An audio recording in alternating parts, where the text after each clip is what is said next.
Okay. President Weatherspoon. Yes. Trustee McManus. Yes. Trustee Wishaw. Here.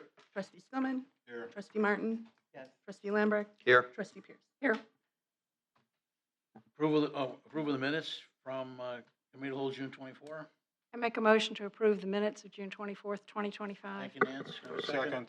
Dale, thank you. Any comments on the motion? Seeing none, all in favor say aye. Aye. Opposed? Minutes are approved. Thank you. Public comment. Provide up to 2-minute opportunity for citizens to voice their opinions to committee of the whole.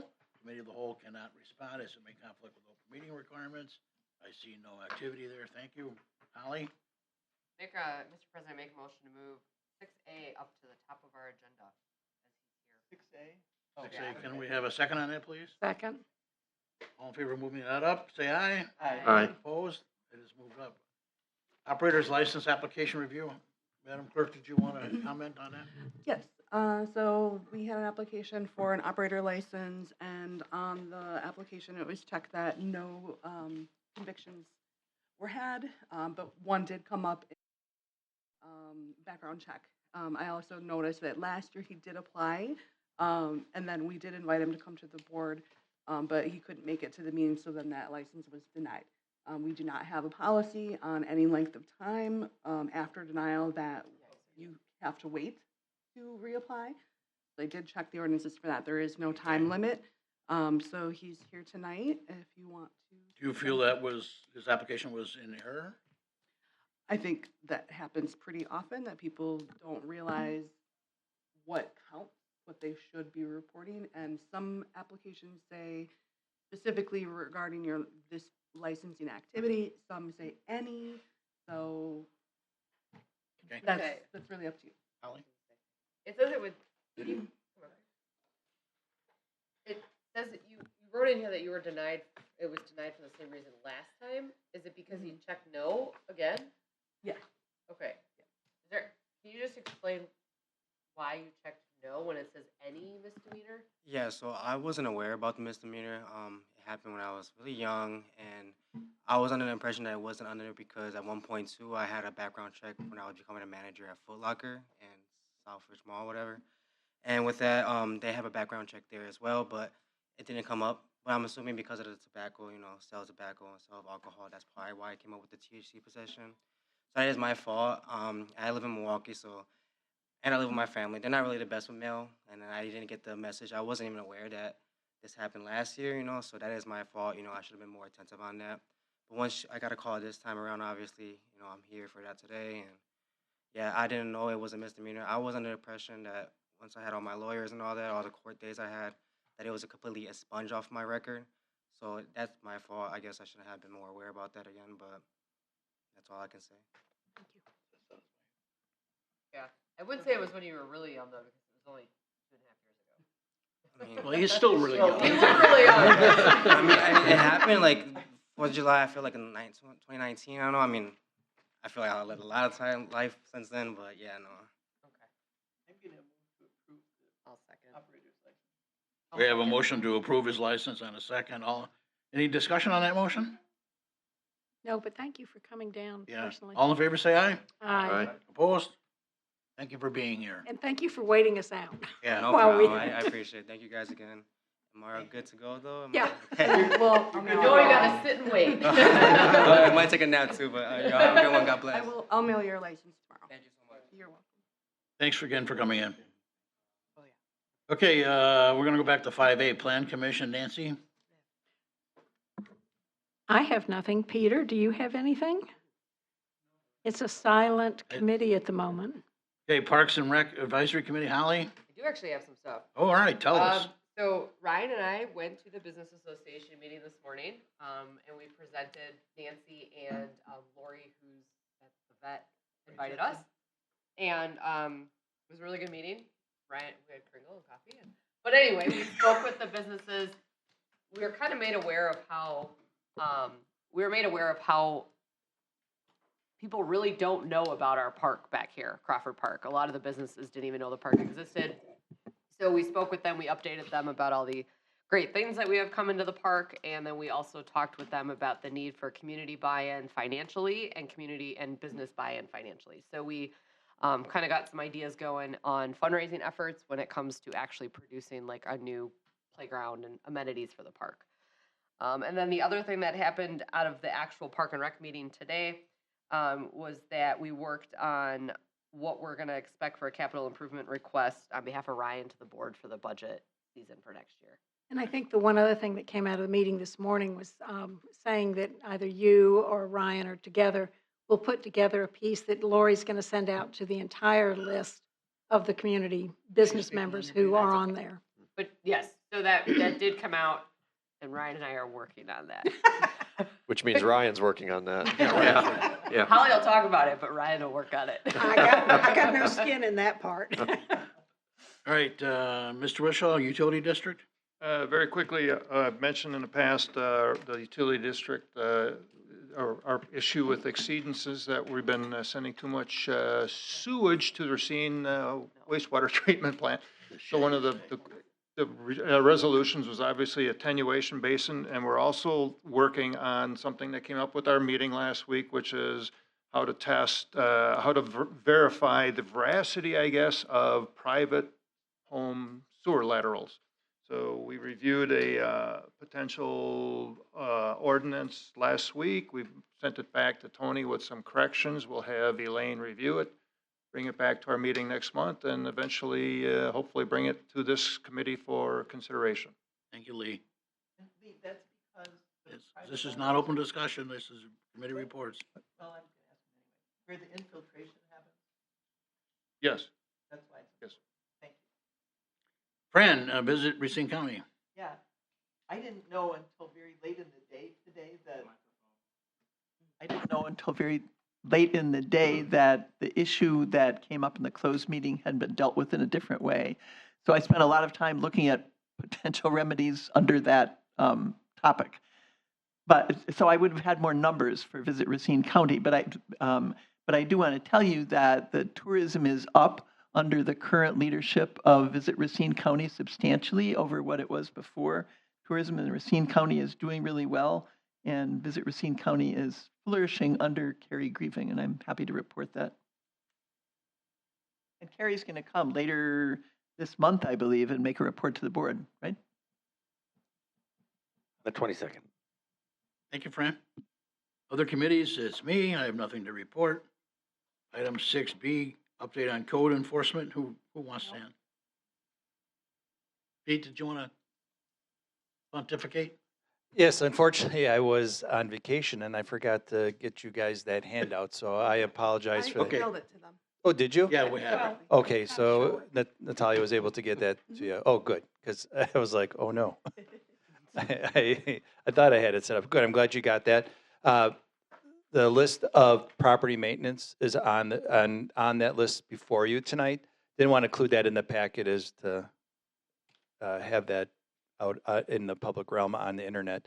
As for updates, we're working with the key ones, I guess, property maintenance that we're dealing with is 7913 East Frontage Road, the south of the Phillips 56 station. Oh, right. It has the semis and trucks. We just got an email this week apologizing profusely that he wasn't able to access his email as he was out of the country. Last I heard, I think you can get email anywhere on the globe, but that was his excuse, and that he's going to be working hard, because I can't say the word I want to say. Diligent is not the right. Diligence. There we go. I don't know why I got a V in there, but working hard. We'll use the simpler words. And so we're going to be working on them with that. Also, the most recent was the email that you guys received either, I think, late afternoon regarding the bike sales in the Yeah. residence. Mhm. Updated you guys all on that to let you know that they have a deadline of July 30th. So although the complainant wants it done immediately, there is a process. We do give residents significant time to comply with our ordinance. And the owner, Natalia, did speak in person here at Village Hall with the property owner, and he understands that he needs to get rid of his 40, 50 bike inventory on his front lawn. You might have that many kids, you don't know. What's that? You might have that many kids. Where are they sleeping? Yeah, no, yeah, the whole block That is, might be a is hanging out violation at, right at his there. house. All the Forget kids the are bikes. in the neighborhood. So those are the ones that we're currently working on. We do have another property maintenance in Caddy Vista that we're working on. I don't have that address off the top of my head.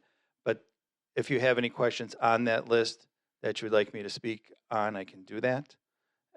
But at this point, I have nothing in more detail as, you know, as the properties in question. I have one question, and that is the one on Highway 31 that we did, and congratulations on that, get a Yep. home down and it's seated and it looks good. Is it listed for sale, or what's the status of that property? No, I don't believe it is for sale, but there's a huge lien on the on the property. So Who owns it? Kim Lapointe still owns the property. Oh, She has our charges that will be on their tax bill as well. From my understanding, there's also a financial obligation to a bank regarding the property as well. So I'm not sure exactly where that's moving forward. What about the property up the road from that? Bob Shekels? He's He not on he the is on our list. list. I introduced Natalia to that property today. We were sitting down talking, going over code enforcement, and she was the one who brought that up because I was giving her the backstory on 6121. And she's like, "What about the property to the north?" And I said, "Oh, you will know Bob Shekels very well very soon." So Bob is on our radar, and as Natalia is becoming more oriented to our operations, we'll see action probably on Bob Shekels within. I don't want to, say, "Oh, we're going to do it in the next few months." I'd like to say a year from now that will be a priority. But at this point, we're not. We have about 20 with dealing with conditional uses, land, property maintenance, off-street parking, or not off-street parking. Yeah, off-street parking is the correct way to say it. We have 6104 4 Mile Road. I believe some of the trustees might have gotten complaints emailed to them about that site. The new homeowner has a lot of vehicles parked. They used to be on the grass. Now he put crushed stone down. And I did do a back of the envelope calculation using our GIS to see how much of his front yard was stone, because he stoned quite a bit. And let me phrase that. He laid gravel down quite a bit. And my calculations show he's under that 50% threshold that we wrote in the ordinance, that you cannot pave more than 50% of your front yard with asphalt, concrete, or stone, and he's underneath that 50% threshold. So it looks like a lot because before it was grass. My understanding, the previous owner was an older lady who was having a hard time keeping up with the property maintenance. This guy's coming in, he's laying stone down, he's parking lots of vehicles, which is fine. We don't limit the number of vehicles you can park on a driveway or on an improved surface. He is laying pavers down. He's bringing in a bunch of landscaping materials. He is a landscaper, part-time landscaper, lawn maintenance, snow plowing. And so it looks a little bit of a mess right now. But I'm working with the property owner to try to get compliance, well, not even violation. So trying to work with him to clean up his property. So that way it doesn't look like a very cluttered site. And the neighbors right now are very frustrated with the level of clutter and stuff on the property. And that's where we're with that one as well. So I don't know if any of the neighbors have reached out to any of you regarding that, but we are working with the property owner to clean up the amount of stuff. Because he doesn't have junk and debris, but he has equipment. And right now a lot of materials, because he's putting new pavers in for a patio as well as a walkway to his front door. So that's what's happening on that site. Thank you, Pete. Okay, 6C, discussion on Drexeller's application form. Madam Clerk? So last meeting, there was some discussion about the application, not just the application, but the length of time that we do background check on applicants for. So I did look into a little bit. It is in our ordinance that it is for the previous 5 years. So that is something we can talk to legal if Elaine knows off the top of her head. If that is a state statute, I don't know. Or we can have them look into it. But if that's something that this board would like me to look into, to change, to have it be any time frame, not just 5 years or however long, we can certainly look into that. I am already planning to look at this ordinance again. We kind of rushed it a little bit in response to the issues we were having with certain drug sellers last year. And I was a little overwhelmed with all the elections, so I didn't have the chance to really look into this as much as I would have liked. So I am already reviewing this for any further possible changes. So if anyone has suggestions or recommendations that they would like to see, I can certainly talk to you about that. And then we can talk with legal about any other compliance with state statute.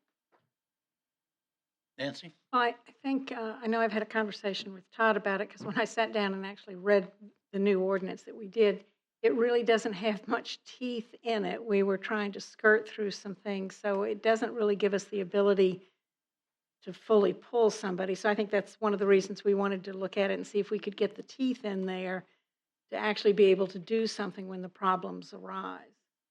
I know, Tom, I had brought this up. I think I was the one that wanted, because of the Yeah. applicant that we denied. Right. Because that 5 years didn't let us see what was easily on CCAP, that there was a felony for fleeing from the police and a theft and a fraud conviction as well. Is that really that's not a state statute that we would have to go within 5. It's probably what we would deem fit, right? I think it's in your ordinance, and there were some cases that came down that we were trying to address some of the essentially limitations on your ability to regulate in this area. So you do have some aggressive direct sellers. It is, though, a license that's issued, and if for some reason you want to revoke it, there is a due process part Yeah. that we have to Mhm. comply with. So you can't just yank a license from somebody. You've got to go through a process. So your ordinance needs to have a revocation process. But I would So- think that if we're a little bit stricter on the front end before issuing the permit, then we don't have to worry about revoking as much, I would imagine, if there's problems. So What- I would like to see the way our beverage license is that any misdemeanor and felony convictions as an adult, above 18, and then they come before us on a case-by-case basis, no different than a bartender would if we deny their permit. Well, wasn't part of the problem that we issue these licenses in the name of the company, and it's Yeah. the individual that they sub-hire, and our concern, part of Yeah, our but- concern was to get rid of the sub-hire, but not remove the license necessarily No, from but each individual company. person has to apply with their name and their conviction status.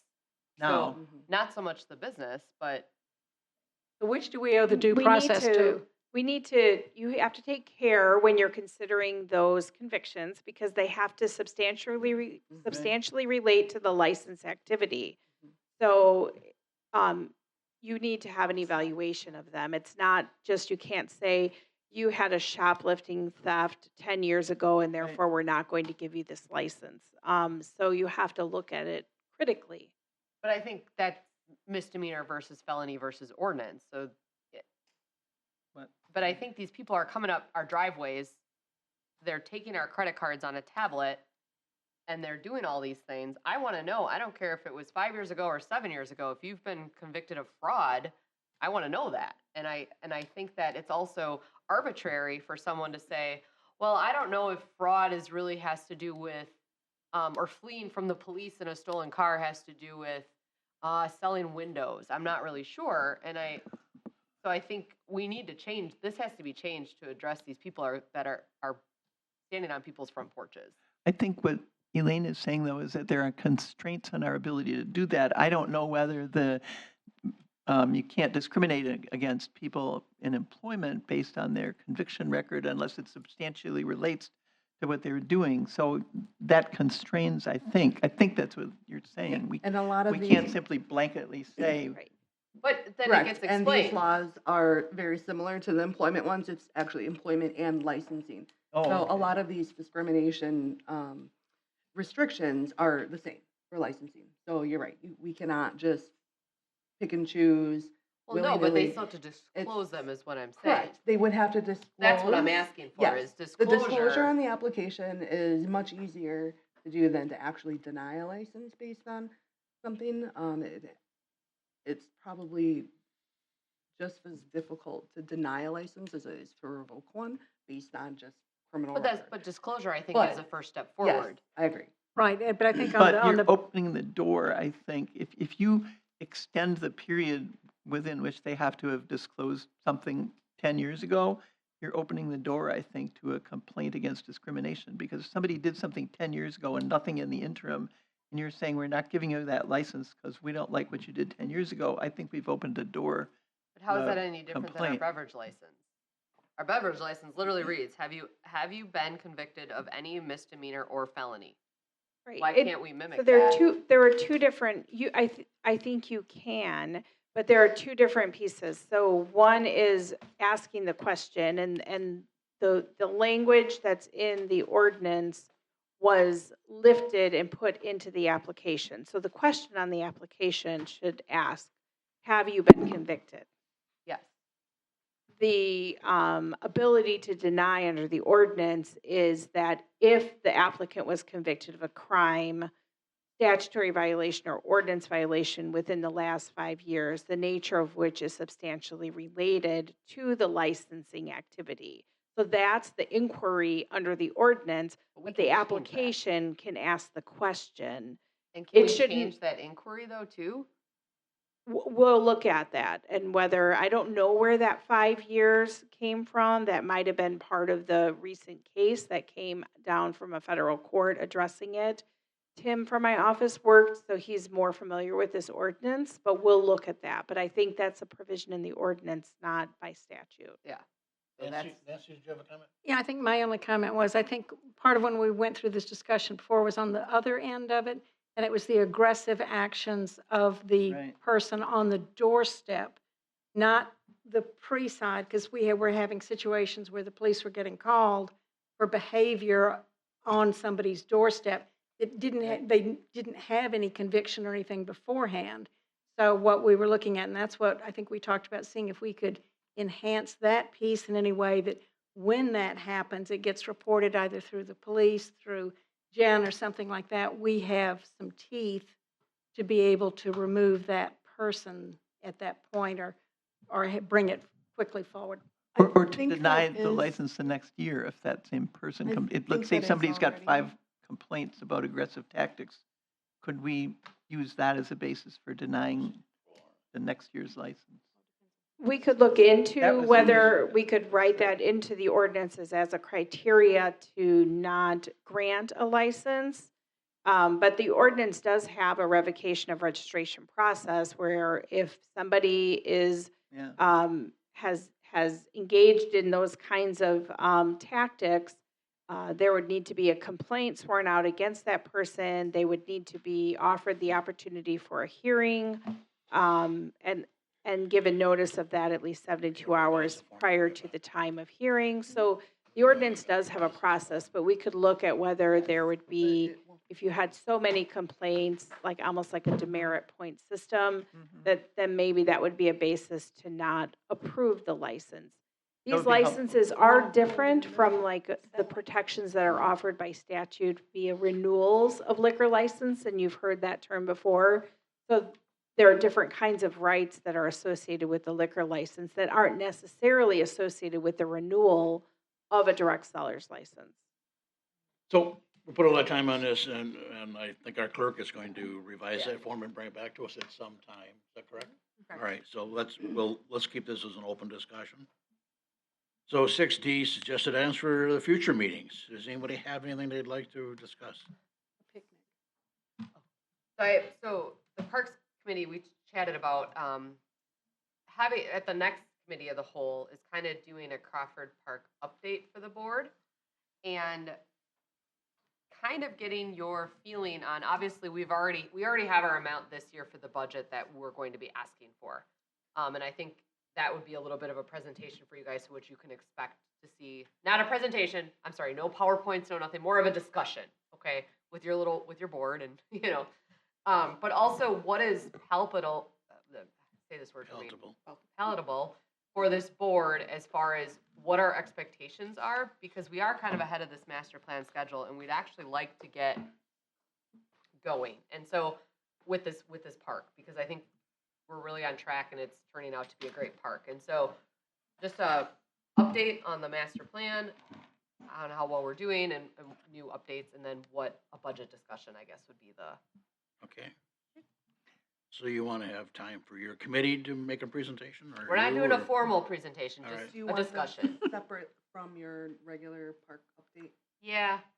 A little more. An actual item. yeah. Okay. I'm not sure this, we can even do this, but I know that we've had a lot of complaints about the increase in utility payments, sewer and water. And it isn't clear to me whether, I know at the last time when we voted to increase those rates, I know Dale voted no. It isn't clear to me what would happen if the board voted no on those increases. Because am I correct that the utility commission has to balance its budget? Well, we're not opening the discussion. Are you asking? Well, to I'm put that- asking if that's a topic for discussion, because it isn't, Can it go on the next meeting? yeah, for the next meeting. Good idea. Is this something you can address, Tony, at the next meeting? He looks excited. We addressed this at the utility I know we meeting did. last I know, we've talked about it a couple of times. Good idea. I got cornered in the bathroom by a lady. Yeah, well, let's- Yeah. Anything else that we? No. Adjourn, and then I have a comment, because it's not on the agenda. I just sharing something. Okay. But if I don't adjourn, she won't say anything, right? We'll be Well, here then all you're stuck night. with me all night. My birthday. We are adjourned. I just want to